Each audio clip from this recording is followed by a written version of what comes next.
Hello, hello, hello, and welcome back to the Lit to Lens podcast. I am your host, Will. We have a very special episode for you guys today. We are interviewing Lane Shefter Bishop. She is the founder and CEO of Vast Entertainment. She is the Emmy Award-winning director and TV and film producer focused on book-to-screen adaptations. Hence why we were so interested in bringing her in for an interview. Very lucky that we did. Lane has been in the film industry for a few decades. She is known for films such as The Duff, Assassination Games, and Desperate Widows, which was released in March 2021. She is also the author of the book Sell Your Story in a Single Sentence, Advice from the Front Lines of Hollywood, available in paperback and on Kindle from Amazon. Lane was an absolute delight to speak with, and it warms our hearts that someone is out there fighting for the book. Here's our interview with Lane Shefter Bishop. Take it away, Eric. Okay, Lane, thank you for joining us today. So you are the CEO of Vast Entertainment, which is why we wanted to have you on today. But I know that you're also a creative person. You're a writer, you're a director. So I wanted to start by asking you just what made you want to make a career out of the creative arts? I have always been interested in this arena since I was a little kid. I started off as an actress doing little commercials. And then as I grew older, I realized my real love was directing. So I was a theater director. I was like the youngest person to have a show at the Old Globe. I did a little bit of television, got my DGA card. And once I became union, I realized how difficult this industry really is, because most of the work when you're on your way up is non-union work. So, it was tough. And at that time, anyway, I think it's changing finally now. But at that time, it was really hard as a female to get work. I got lucky sometimes because my name, Lane, doesn't really tell you that I'm a girl. So I got into a lot of rooms where, you walk in and it's very clear they thought you were going to be a guy or whatever. And so after doing theater for a while, I went to USC Film School and realized I liked film much better. Because in theater, your job is basically, how do I get the audience to look at like that part of the stage? You're really trying to direct them to a certain spot. And in film, you just put the camera there and go, look at this. Plus, I'm anal, and I just loved the idea that you could really craft a performance in editing, because really my love has always been actors. I love actors. They're amazing, and I'm a little bit, I guess, empathetic. Like I feel like I always tell them if I don't feel it, there's something wrong. Because I'm the one crying at the cards in the Hallmark store, So that's where it started. And then, once I got into the industry, I started producing specifically because as a director, you're sitting around, you're waiting for the phone to ring. It got very frustrating. So I started to just make my own work, basically, is where I began and why I became a producer. And I ended up working at a company as their EVP. And that's where I sort of discovered that I had been a lit major before I went to film school. And so I discovered that I could actually combine books and movies. And that was like the best of all worlds in my book.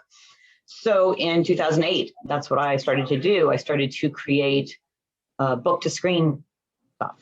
Initially for this company, I contacted Sandra Brown. I talked her into doing a deal with us and all of that. And then when I went out on my own, end of 2008, early 2009, and started to do book to screen, I created Vast. At that time, other than, is it Alloy? I'm blanking on the name of the company that did Pretty Little Liars. But other than them, I was the only one doing books. And in fact, no one wanted books. No one. Because it was all they could do to read a 120-page script. If you said you had like a 300-page book, they looked at you like, and they weren't going to read it anyway. They're going to give it to their 17-year-old intern to do coverage. So, I really had to craft a way to sell this stuff without having them read the book. And made a whole side career out of that, doing log lines. My book, Sell Your Story in a Single Sentence, all came from that idea of how can I sell material in a single sentence, because that's how long you get on the phone before you send them anything. So it kind of has been a progression, Thank God now, right after Twilight and Harry Potter and, suddenly everyone wanted books. I became very popular. It was awesome, because I'd been banging my head on the same doors for so long and suddenly they were calling me going, what do you have?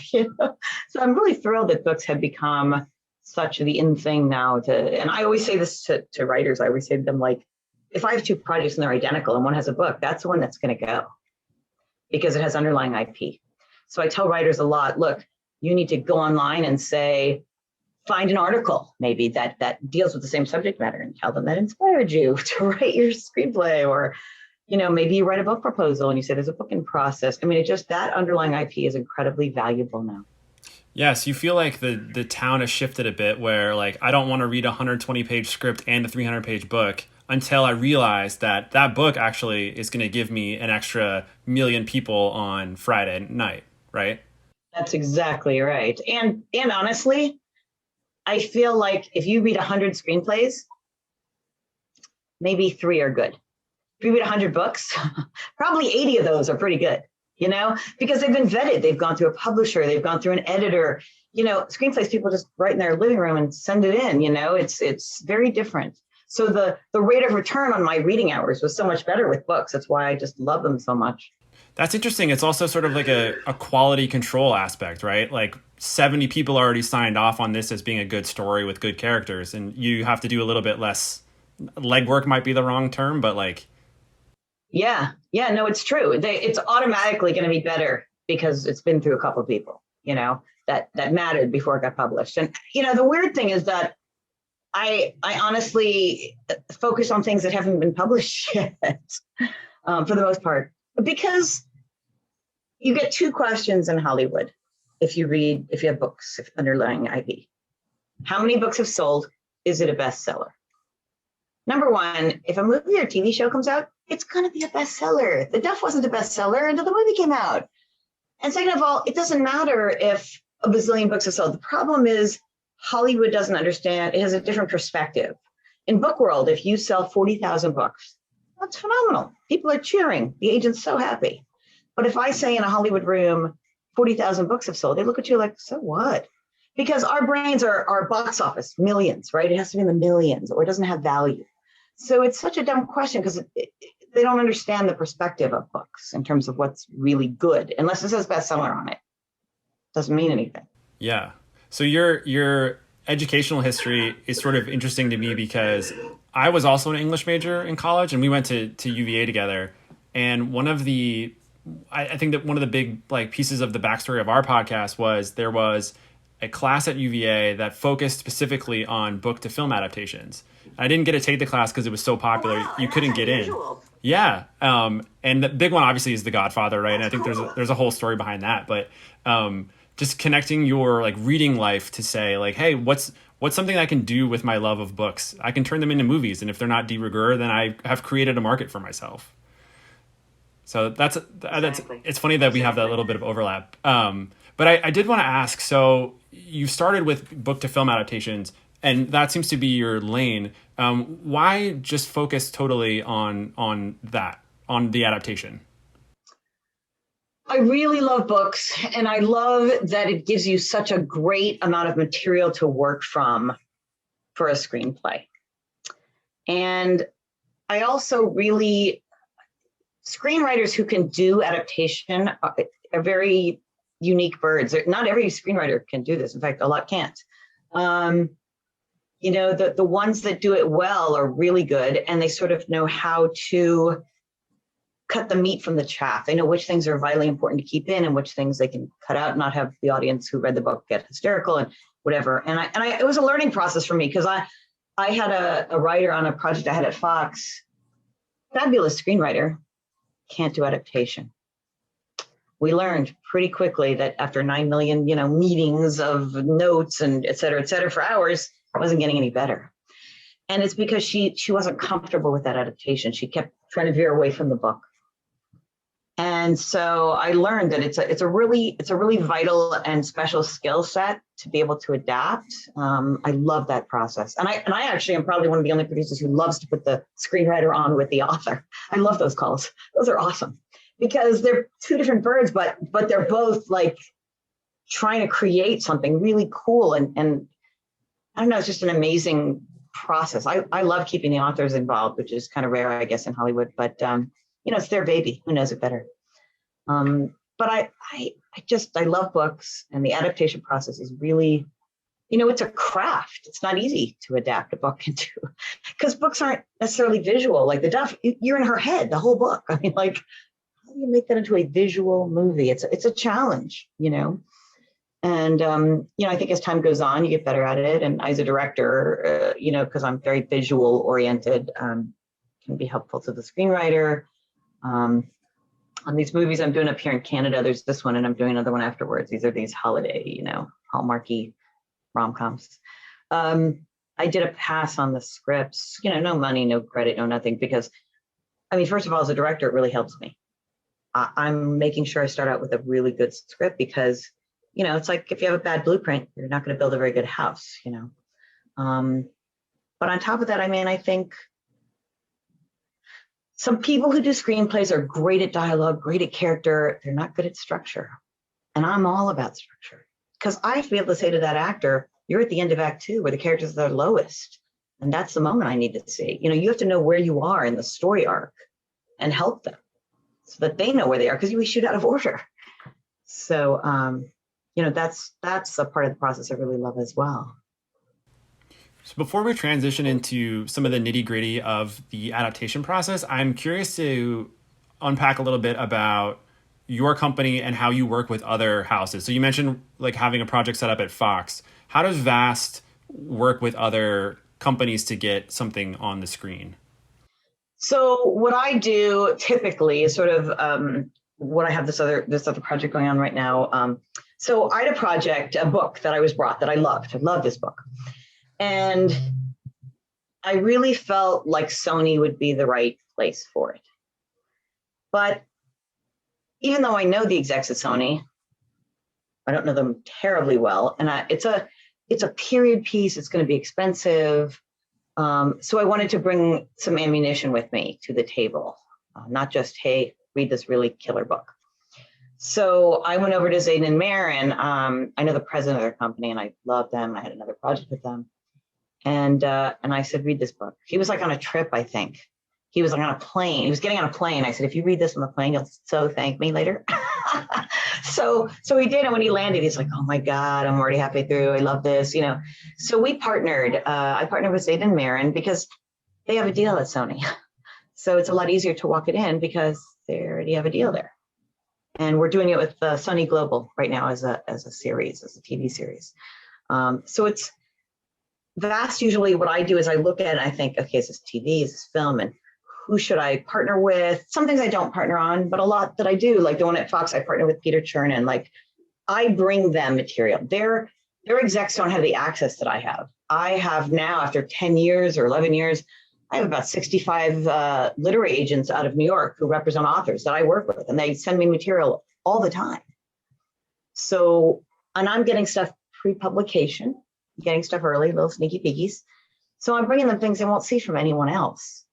So that's how Vast works. I get material, we go through it, we kind of find the diamond in the rough, we take it out to those we think would be right for it, either directly to the network or studio or by partnering and then going.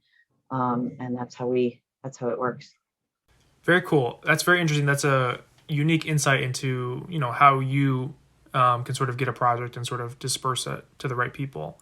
Now, is that normally how the process goes? Do you usually get pre-publication work from these literary agents, or are you stumbling upon something in a bookshop and thinking this would be a great movie or TV show? Most of the time it's pre-publication. It's from the literary agents. And I will say to them, like they go to Bologna or they go to whatever, nifty book thing they're going to. And I'll say to them, I don't really care about your catalog that you're going to sell to everybody at that thing. What thing has, do you have authors that have pitched you something that they want to write that they're excited about? Like that's the stuff I want to see, because usually they're a little outside the box and the writer's passionate about it. And so you end up with some really cool. I had one thing I was partnered on for quite a long time. Trying to remember who was my partner, some big mucky muck producer whose name I'm blanking on now, but they had literally, the agent had called me and said, I have an author who's got a lot of books out, blah, blah, blah.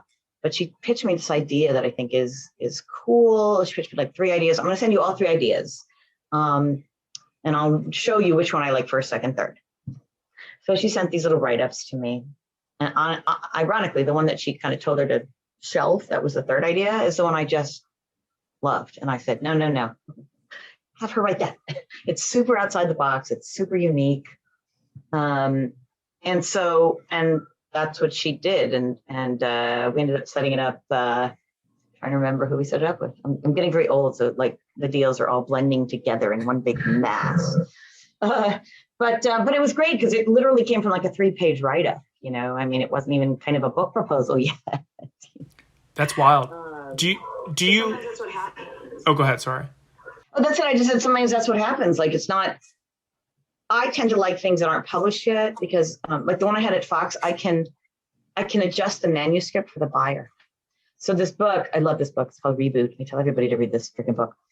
I got the write-up. It was a rough draft of the book, and it's a phenomenal book, but it had the word zombie in it. And I'm like, first of all, they're not zombies. They're kids who reboot after dying and they come back faster, better looking, stronger. They're like the police force of the world, blah, blah. I'm like, do me a favor. It's not published yet. Take out the word zombie because there's 100,000 million zombie projects. I'm not zombies anyway. So I was able to do that before I submitted it to Peter Chernin because it's not published yet. That's something I love. I'm now adjusting the book for the buyer because I know if I send them a zombie project, they're going to say no because they have 100 of them. But if I say this is about reboots, kids who reboot after they die, it's unique and different. Now I can sell it. Yeah, so there is a distinct advantage in getting something that hasn't been published yet because you can sort of alter it in a little bit different ways. Yeah. Do you ever get spec scripts from people who maybe, you know, read a book, love it, and then maybe adapt it into a screenplay? Do you ever get stuff like that? You know, I highly recommend when I speak at writers' conferences that people don't do their own adaptations from books. Because honestly, just like the reason I went to Zayden and Marin, it's all about the package. It's how stuff gets made. It is what it is in Hollywood. It's about relationships. So if you're writing, you know, your own screenplay, it's going to be even harder to get it made. What you really want is you want me to bring in an A-list screenwriter who every studio wants to work with for, you know, $300,000, who's going to help get your thing actually off the development shelf and get it made. It's about the package. If you don't bring value yet, that's the same reason I partner. I'm a producer. I work all the time, but I'm not Peter Chernin. So I'm not saying in marriage. It's better if I partner because I'm packaging. I'm bringing in the big guns to make sure it gets made and doesn't sit on a shelf. And that's what you want to do as well. So you're a bit of a facilitator as well. A what? A facilitator. Yeah. That's what a producer is. I always say a producer's a packager. That's what they do. Oh, did I lose your picture? Yes, I did. There we go. That's what I do. I package, right? I find the kick-ass screenwriter and a great producing partner, and your package, right? Because that's how you're going to get it made. Gotcha. So I need to throw all my spec scripts from The Godfather away. Those are no good anymore. My Reboot. No, it's no good. Okay. Sorry, Eric.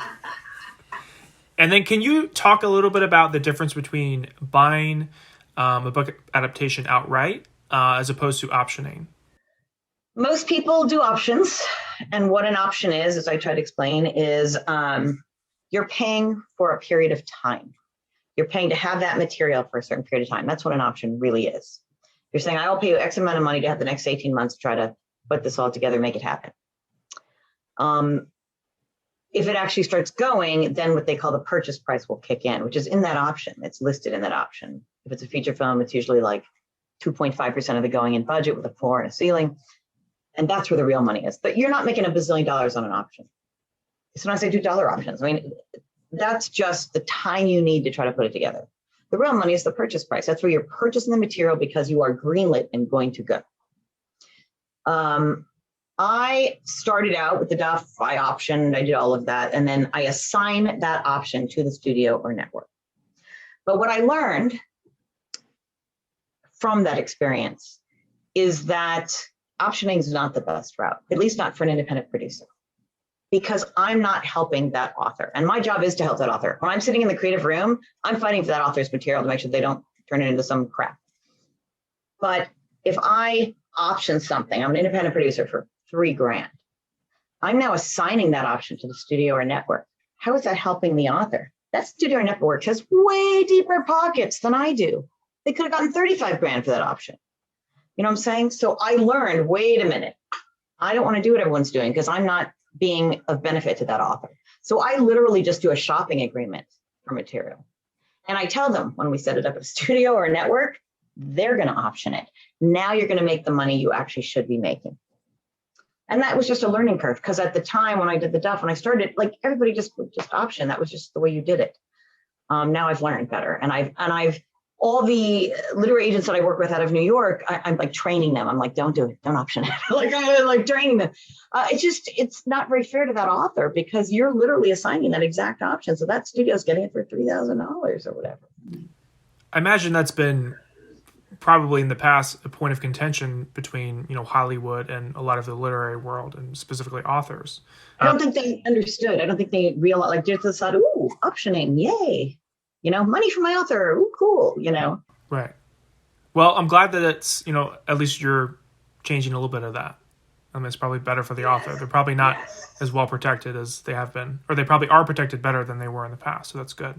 Right. Because, like, if I did the one at Sony, like, okay, they had $3,000. Now Sony gets it for $3,000. But instead, Sony, I had a shopping arrangement, so I'm attached. Sony had to negotiate with them directly and pay her a decent amount of money for her option that most independent producers could never afford. Right. Especially, we have 13 projects, forget it. So it's actually better for everybody, I think, this way. Mm-hmm. And then talking a little bit about the books or the stories specifically, the manuscripts that you received, is there something that you're looking for in order to make you think this would be a great TV show or this would be a great movie? Is there something specific, or is it more of like an emotional feel, instinctual feel, maybe a structure like you mentioned before that you're looking for? Talk a little bit about that. I think for me, Hollywood is very much like that dog in the movie Up. Remember that dog? Where every 5 seconds he was like, squirrel. His attention span was like a gnat, That's Hollywood. So they like the shiny new toy, and then somebody brings something else and they're like, squirrel. There they go, So it's hard to keep the attention span. It's hard to get them excited about your project. So I always look for projects that are really unique and outside the box. Log line, sell it in a sentence, things that are very different, because like the one at Sony, I'm not going to ruin it, but it's the story of Frankenstein from a female point of view. So it's a different beast than you're used to reading. That's what I try to do. I try to find projects that make me go, wow, I have seen nothing like this. This is so different and so unique.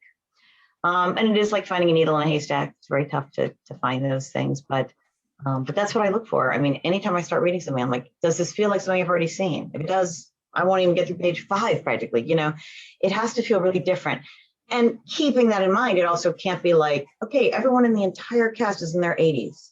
I can't sell that, So, most audiences are 24 to 35, So it's one of these things that's very difficult to find. I don't chase trends because by the time you do, it's gone.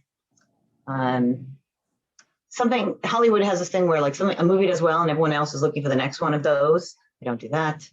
I just try to find really cool stuff that's outside the box, that's not a little left of center, that's a little bit different. I have to be able to sell it in a sentence or I can't sell it.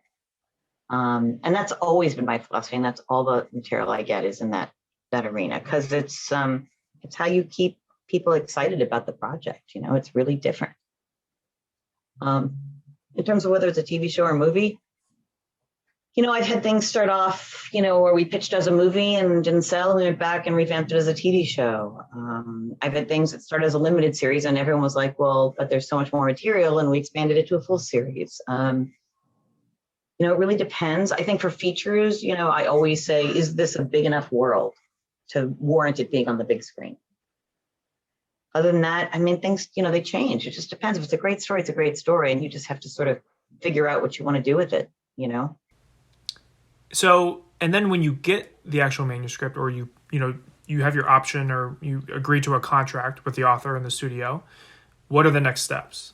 So usually I do a shopping agreement. I either partner or take it in, and we do the rounds. We take it to, now I don't do what like the big agencies do, like CAA and ICM. They basically send it to everyone on the planet and see if anyone picks it up. I just think that's a total waste of time.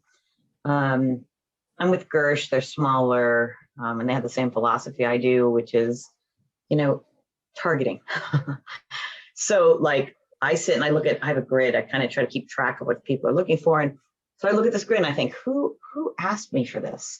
And those are the people I'm going to approach. And I'm going to call them and I'm going to say, hey, remember the last time you and I spoke, you said you were looking for blah, blah, blah. I think I just found that. Are you still looking for that? If so, I'll pitch you the log line. If you'd like it, we'll come in. So that's kind of how it begins. I usually will attach a writer, hopefully an A-list screenwriter or a showrunner. Again, sometimes I partner like Zayn and Marin, they got the showrunners for us, like they have that relationship. So it goes from there. And then you do the rounds, like the one, let's say the earlier one I have was Zayn and Marin, we sold in the room at NBC. It was insane. I'd never sold anything in the room before. That was wild. So you just, you do the rounds and you hope someone gets it and is excited about it as you are, I try to keep pitches to 15 minutes or less. Just like when I call them, I keep, my calls to 5 minutes or less. Here's a log line. Are you interested? Because, nobody has the time in this industry to sit and hear a long ass pitch or a ginormous, plot of something. It's like, I always tell the writers, it's sort of like when you go to the movies and you have the trailers at the beginning, these are the trailers. We want to get them so like a little bit pregnant. We want to get them so excited about it, but leave them wanting more. If you tell them everything, they're going to be like, okay, I've seen this already, move along, So it's very much about a strategy. It's the same thing when I have a book and I want to send it to somebody. I don't ever send them the whole book. I send them like 2 chapters. It's like dropping breadcrumbs, like, hey, guess what? I got 2 more chapters. Isn't this cool? Because they're not going to read a whole book, but chapter by chapter, little by little, you can kind of get them a little bit pregnant, get them excited. Hollywood also tends to, a lot of people poo-poo like the lower execs, they want to get to the higher totem pole. And yes, I know most of the higher totem pole people and I go to them as well, but sometimes having a lesser exec that's super excited, like a cheerleader for your project is great. So I never poo-poo that.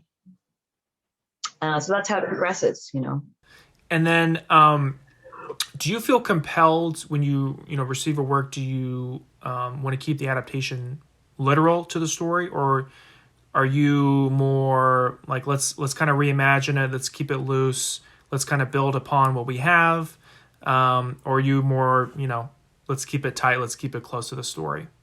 It's never, I warn the authors, it's never going to be their story, because a book, you can go into characters' heads. And in a movie and TV show, we can't. We have to show, not tell. It's a very different medium. So there will always be things that change, always. And it really depends on the material, how much changes. I mean, I'm very cautious and careful to maintain, what the author wanted as much as I can. That's my job, to fight for them. They're not in the room. It's not always easy. I mean, the Duff is so different, and it's because the book is a little bit leaning towards R-rated and the studio wanted PG. So we had that. There was really no antagonist in the story. She was her own worst enemy in her head, but we had to be able to visually show that. So we created the character of Madison. But then it came down to like, they wanted to change what Duff stood for rather than designated ugly fat friend.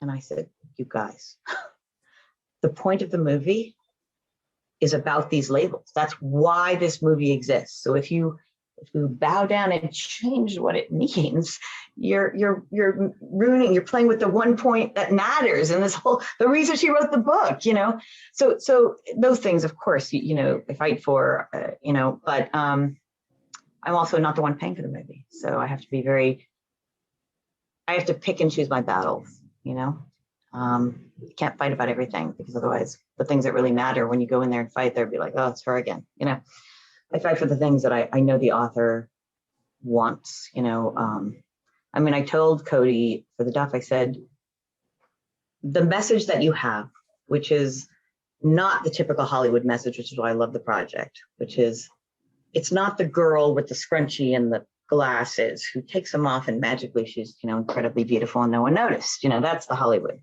version, right?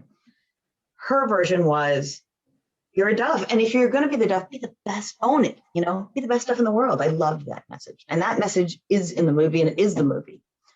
Own it and be the best stuff on the planet. And that was paramount, and that will never change. And I will fight for that to my dying day, because that's what the author's whole point of writing the book was. So that I fight for. Can I keep it to exactly the book? Never. That said, I just worked for Passionflix. I did a movie based on the best-selling novel A Brother's Honor. And Brenda Jackson, the author, was on the set. She's awesome. And Passionflix, one of the reasons they get all these books is because their motto is basically, we're making the book exactly like the book or screen. And authors love that. So I did my best to really keep the things that she had said, my audience loves this scene and this, like we made sure we kept all those things in. It's very close to the book. That said, I said to her when we were working on the screenplay a little bit, I said, it still has to have filmic structure. Like it can't not have a 3-act structure. So she helped me sort of like create an end of Act 1 that wasn't quite there in the book, things like that.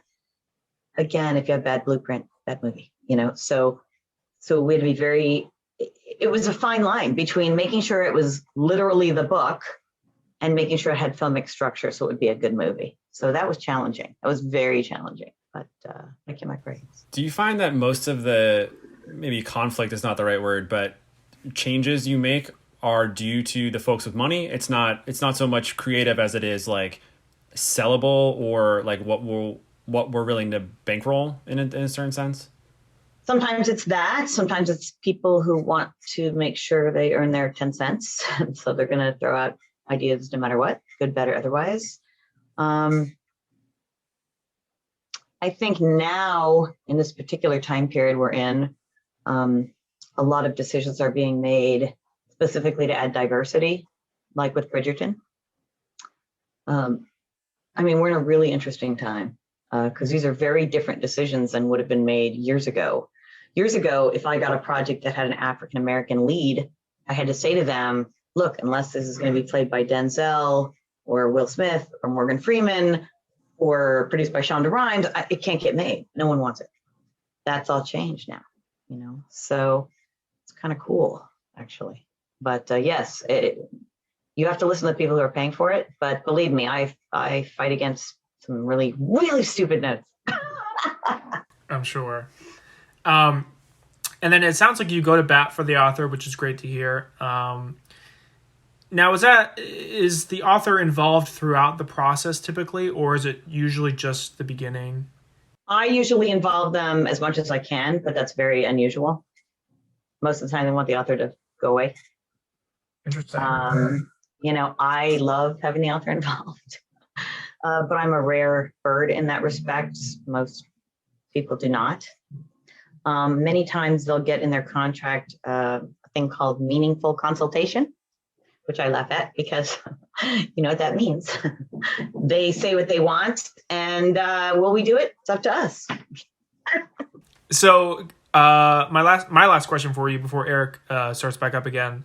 So how long does it take for a production to go from soup to nuts, right? How long does it take for you to get the manuscript, sign the contract, find your items to put in a package, and then have something be shown to people? Very tough to answer that. It's different for every project. I can tell you the Duff took 7 years. Wow. It's why I'm so selective about what projects I take on, because I'm going to invest a lot of time and I don't get paid till it gets greenlit by the studio or network. So I have to really believe that I can make it go. If I'm going to spend all these years and time, rock and roll. The one that I'm doing in August is a horror film. I'm doing with Jeffrey Reddick, who created the Final Destination movies, a phenomenal human being. I think he wrote the first 2 screenplays. Anyway, he helped me work on the adaptation with a lovely other guy who unfortunately has passed away since, John Stankari. But they did with me, based on a book, an origin story for Bloody Mary. We started that, I want to say, in 2014, I want to say. And it's finally getting made this year. So, but then the one I have with Sony, we've only had I think we've had it less than a year.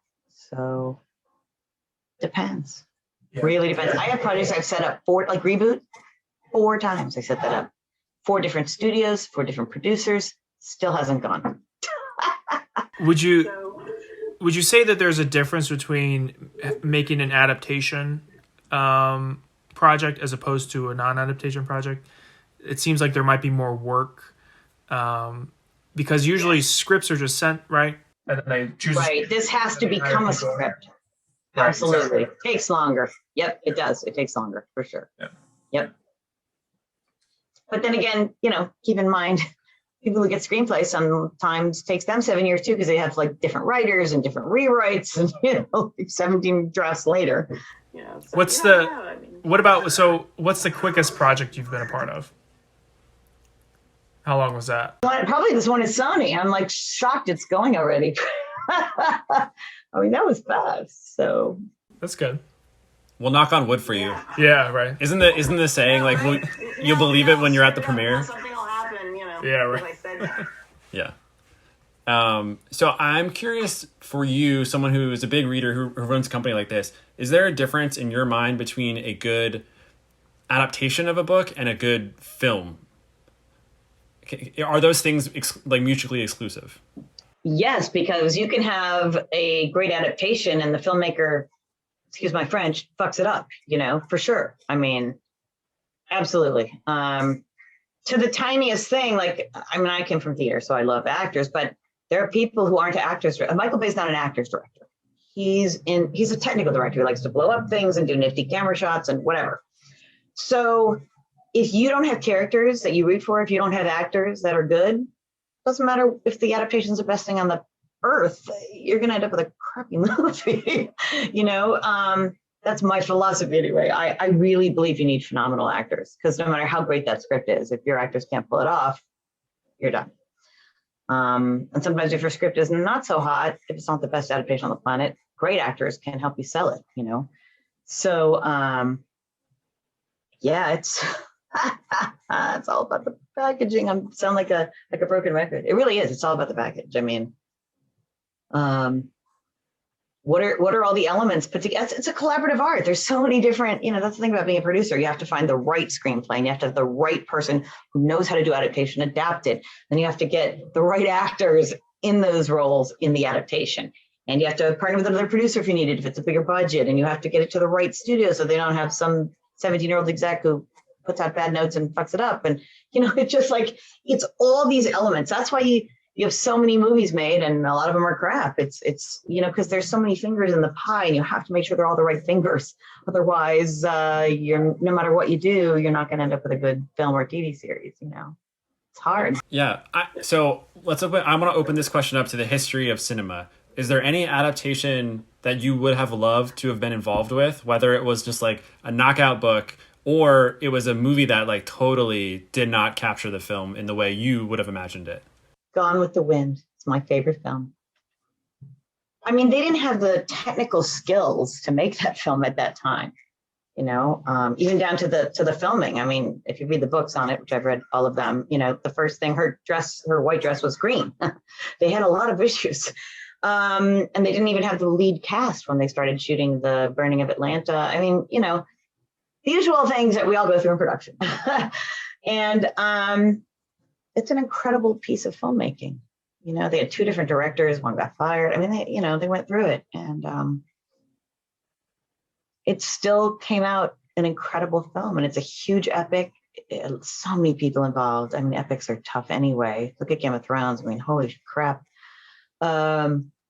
So I just think it's an impressive piece of filmmaking, especially for that time period. Yeah. What are some of your favorite adaptations all time? Are there modern pieces of like movie making that you thought were awesome? I know you mentioned Gone with the Wind is your favorite, but what else? Girl with the Dragon Tattoo. Phenomenal movie. Just so great. The original, not this one. Not our redo, our American crappy redo. I shouldn't say crappy. It wasn't horrible. It just wasn't the original. What else? I mean, there are some movies that I think are just so good, and then Hollywood remakes them, a different kind of adaptation, and I get very sad, like The Professional. What a great movie that is, Jean Reno and Natalie Portman, that's a phenomenal film. And then we go, let's do another one. Let's adapt it in a different way. And let's put in what's her face. And you just want to cry. I mean, I thought Harry Potter had elements that were quite well done. I wouldn't say the first film was that great, but got better as it got a little darker as time went on. Fault in Our Stars was quite well done. Most adaptations, sadly, are not well done, to be honest. That's why I'm having trouble thinking of good ones. It's sad. Well, why do you think that is? Some of the collaborative elements didn't know how to really do an adaptation. That's my guess. Wrong screenwriter or wrong director. Bad decisions that either veered way too far from the book or changed things in the book that probably shouldn't have been changed. Thinking, oh, well, it's a movie. Now I got to do something nifty, and, sometimes there are always elements in a book that, leave well enough alone. They're working. They're great, Do you think as the creator of a adaptation, you have to like the book, or can you tell when somebody doesn't like the material and adapts it? Does that make for a bad movie most of the time? Usually my experience has been that if they're adapting it, they love it, because adaptation takes some time. And if you don't love it, it's probably not going to be adapted. It's that passion that drives you. A lot of times too, when you're starting off with a writer on an adaptation, you're just doing outline or bullet points to get the feel for what the story could be. And that part's free. You're not even paying them yet. So they better love it, unless you're at a studio. Yeah. But if you haven't brought it to a studio yet, usually we're all kind of donating our time to get it up and rolling. And it's that passion for that material that's helping it go, that we're all going, we love this. Yeah. You mentioned you spent 7 years with the Duff. That's a long time to not really like a project, right? So Josh Kagan did a great job. He's a screenwriter. So if you don't mind us asking, what's next for you? What's next for Vast? Are there any upcoming projects you're excited about? Anything you can tell us? I think I mentioned the Sony one. It's a retelling of the Frankenstein story from a female point of view. I'm very excited. It's based on a book called The Dark Descent of Elizabeth Frankenstein. Very excited about that one. It's just a really amazing book. This author knows her shit. She is so talented. That book sold itself. I didn't have anything packaged when I brought it in. I was like, just read this book. He read it on the plane. Read this book. It's so good. And that's not, I'm always honest. I will call them and say, this is a great concept. The book is so-so. It's not Citizen Kane. You may not love it, but the concept is really cool. I'm always honest about it. This one, I could just go read this book. It's so good, which was awesome. And then, I'm excited about Bloody Mary because it's taken so long, and the book is super cool. It's from Mary the Summoning, and there's a sequel as well. And, just some phenomenal authors who have really cool stories. Whoever thought there should be an origin story for Bloody Mary, Bloody Mary is basically known for bad B movies, and this is totally different and super cool. And I just think, those are finally, coming to fruition, which is awesome. Very excited about it. It's nice when you start seeing the light at the end of the tunnel, because a lot of these, the tunnel's really long, so really dark. So.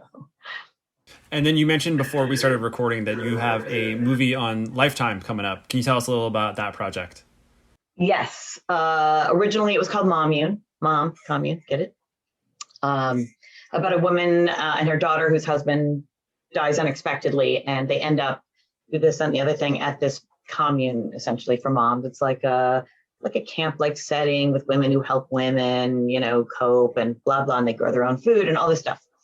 And everything seems great, but there's just something a little off, and slowly but surely you find out actually there's a deep, dark underbelly of bad shit going on there. And Lifetime literally within a week bought it, which was super cool. We had an offer very fast, and they retitled it Desperate Widows, very Lifetime-y title. And tomorrow night, March 7th, I believe it's 5 p.m. Pacific, 8 p.m. Eastern, but you guys can check your your local listings, as they say. It premieres. It'll be the big premiere, and I'm very proud of it because, it was a COVID nightmare, sort of. We get, shut down 3 days before the end of principal photography, and couldn't finish shooting till 6 months later with all the COVID protocols in place, which were very difficult. Flying in an actress from Canada was a whole other thing during COVID. We lost our location due to forest fires. It's just, that was the most challenging movie I have ever made, and I've been directing 29 years, so that'll tell you something. We had a flash snowstorm right after we started shooting in the sunny forest. It was a very tough one, so I'm super uber proud of how it came out, and super excited that Big Lifetime loved it. A lot of these movies, they sell, I don't know if you guys know, but there's 2 Lifetime networks. There's Lifetime, like Big Lifetime, and there's Lifetime Movie Network, which usually little acquisition movies that they pick up here and there. And they liked this so much that they're putting it on Big Lifetime, because normally these just go on LMN. So super excited to have the premiere on actual Mama Lifetime tomorrow night. Ironically, because I'm in Canada shooting, I don't get to watch it, but I'm super excited about it. It took the entire year last year. Basically, we started pre-production January, and we did not finish post till the very end of December. So, because everything was via Zoom, and only one person could be in the booth to do looping, and the loop group all had masks on. I mean, it was just challenging. It was very, very challenging to do a movie during COVID. But if you don't finish, you have nothing. You have to finish it somehow, some way, because the film has no value without those last 3 days of shooting. So super, super challenging, but very excited that it's premiering on Lifetime tomorrow night. Desperate Widows. Just remember that nifty little title. Yeah. And you probably own a DVD of the entire movie, so you can put it in at, 5 p.m. Pacific and watch it. That's right. You watch it live. I'm seeing it on real Lifetime. Yes. Well, Lane, thank you for joining us today on the Lit to Lens podcast. Be well and be safe. Thank you for having me on. This has been fun. I had no idea there was a podcast all about adaptation. It's super cool. And that was our interview with Lane Shefter Bishop. We would like to thank Lane for joining us and Heidi for setting it all up. Hopefully we can have her on again in the near future. Maybe we'll dissect one of her adaptations. Who knows? Well, we hope you enjoyed it. You can find more updates on Lane on Twitter at Lane Shefter Bish. That's Bish. And on IMDb to see what she's got coming down the pike. And I just looked at it. It's pretty full. She will be busy. And be sure to check out her website, laneshefterbishop.com. So that wraps up season 8, Oscar bait. Thanks for joining us, and stay tuned for more information on upcoming seasons and episodes. Stay healthy, get vaccinated, be good. See you later.